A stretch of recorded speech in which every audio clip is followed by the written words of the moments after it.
अब इसको थोड़ा ठीक से समझेंगे।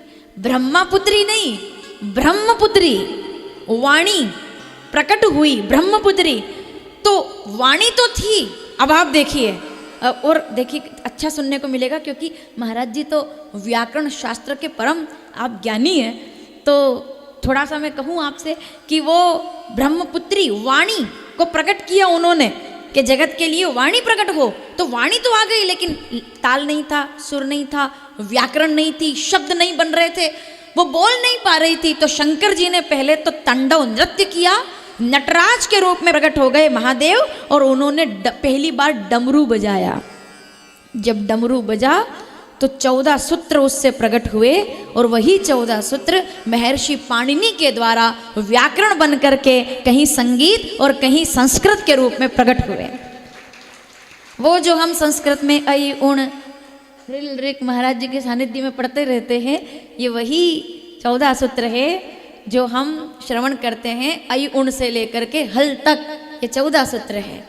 तो चाहे वो ग ड द स हो या जब गड़दश हो, ये सब वो सूत्र थे जो एक साथ उन्होंने डमरू बजाया ना।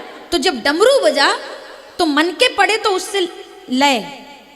अब आप देखिए डमरू का मतलब क्या है, डम डम, यानी कि जो प्रवाह को भी लय दे दे। आहा सावधान, डम डम निनाद बाजे, ठीक है, डमट डमट डमट डमरू जप रहा सदा शिवम अनल तरल। आपने सुना है पवन गगन धराधर। जो प्रवाह को भी लय दे दे, वही विश्वनाथ डमरू बजा सकते हैं जिनमें इतना सामर्थ्य है। प्रवाह को लय दे दे, बहुत गहरी बात है।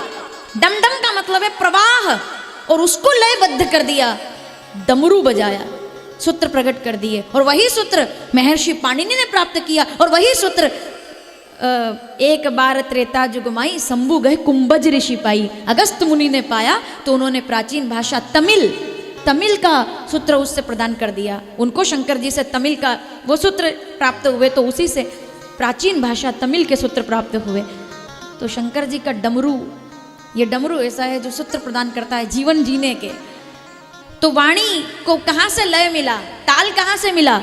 डमरू का मतलब जान रहे हैं? डमरू बजाया तब जाकर के वीणा पाणी माँ सरस्वती को लय ताल संगीत सुर, ये सब शंकर भगवान के डमरू से प्राप्त हुआ है इस जगत को।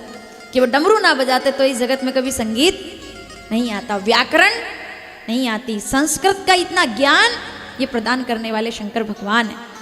तो आइए वापिस आते हैं, बिंदु गब्बी प्रेत योनि में है।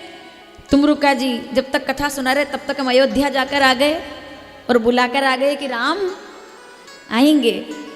इधर तुमरुका जी ने कहा कि मैं कथा, नारद जी से कहा कि आप कथा सुना दें। उन्होंने कहा मैं टिकता नहीं है, एक जगह रुकता नहीं। तो फिर क्या किया जाए?